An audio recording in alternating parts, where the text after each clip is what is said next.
उत्तर प्रदेश में मदरसों से मुताल्लिक़ एक बार फिर मामला सुर्खियों में है। हमारे साथ जमात-ए-इस्लामी हिंद के नायब अमीर इंजीनियर मोहम्मद सलीम साहब मौजूद हैं।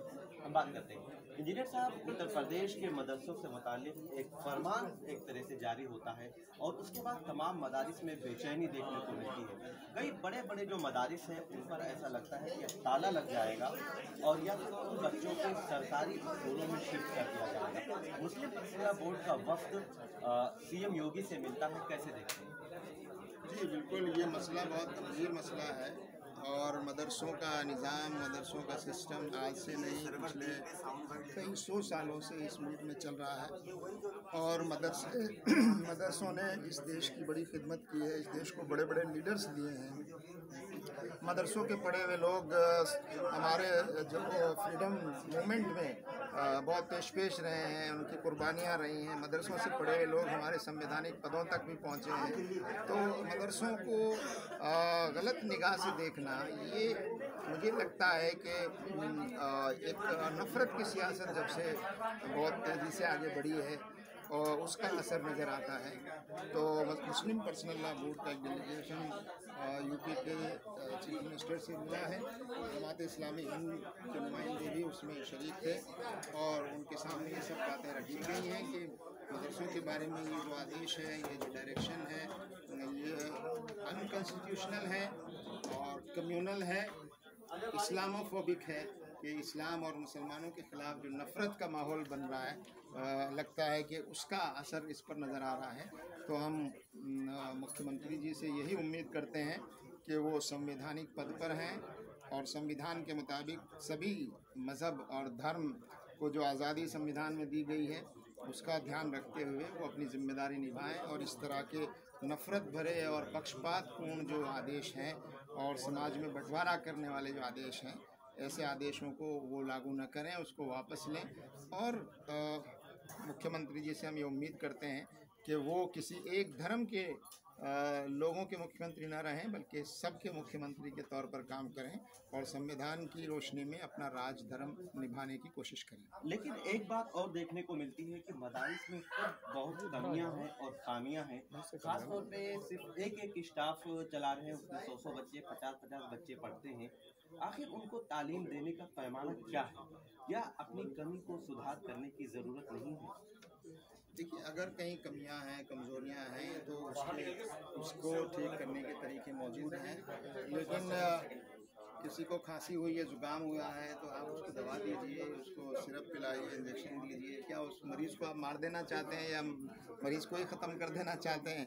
तो ये जो तरीक़ा है, कमज़ोरियाँ हैं, यकीनन हैं, कहीं-कहीं हैं, तो उन कमज़ोरियों को दूर करने की कोशिश मदारिस कर भी रहे हैं, संस्थाएं भी कर रही हैं। सरकार को भी तवज्जो देनी चाहिए, सरकार भी सीरियसली उनको जहाँ कमज़ोरी है उसको दूर करने की कोशिश करनी चाहिए। लेकिन इस तरह के जो आदेश हैं वो साफ तौर पर नफ़रत की सियासत की तरफ इशारा करते हैं और नफ़रत को जिस तरह फैलाया गया है इस्लाम और मुसलमानों के ख़िलाफ़, उसका एक नतीजा मालूम होता है।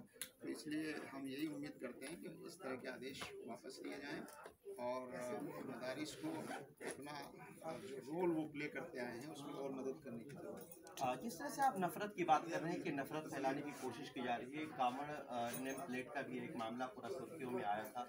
उस पर अदालत ने उस पर रोक लगा दी है।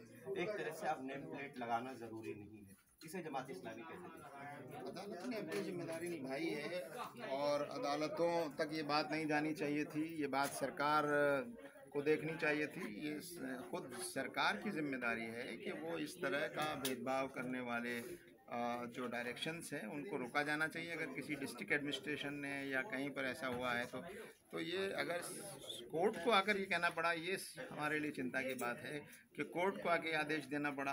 तो ये स्थितियाँ अच्छी नहीं हैं और सरकारों को संविधान के मुताबिक निष्पक्ष रूप से काम करना चाहिए और जो लोग भी कानून हाथ में लेते हैं, चाहे वो कावड़िया हों या कोई और हों, उनके खिलाफ कार्रवाइयाँ कीजिए। आप देख रहे हैं, वीडियोज़ आ रहे हैं कि वो किस तरह किस तरह अनारकी फैला रहे हैं, जगह जगह अटैक कर रहे हैं, कहीं पुलिस के गाड़ियों को नुकसान पहुंचा रहे हैं, बाज़ारों में दूसरे लोगों को तकलीफ दे रहे हैं।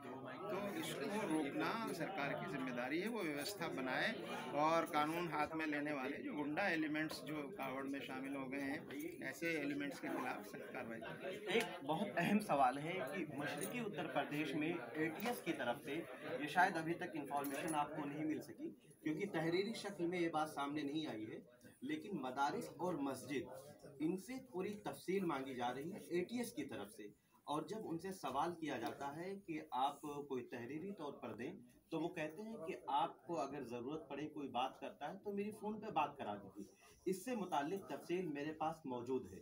इस तरह की कार्रवाई को जमात इस्लामी कैसे देखती है, और ये हर साल किया जाता है? देखिए, ये जो टैक्टिक्स है एजेंसियों की, एक समाज में एक दहशत फैलाना और समाज में डर पैदा करना, ये हमेशा से होता रहा है, लेकिन ये सरकार के इशारों पर होता है। तो सरकारों की ये जिम्मेदारी है कि वो इस तरह की चीज़ न होने दें। ये बिल्कुल गलत चीज़ है।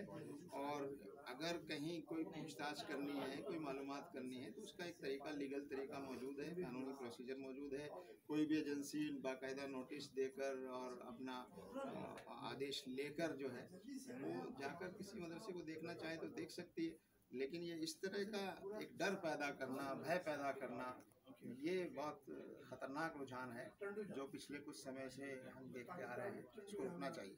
बहुत शुक्रिया आपका। तो इंजीनियर सलीम साहब का कहना है कि खौफ और नफरत की सियासत नहीं होनी चाहिए, ख़ास तौर पर एक मजहब में जानबूझकर नफरत या खौफ नहीं फैलाया जाना चाहिए।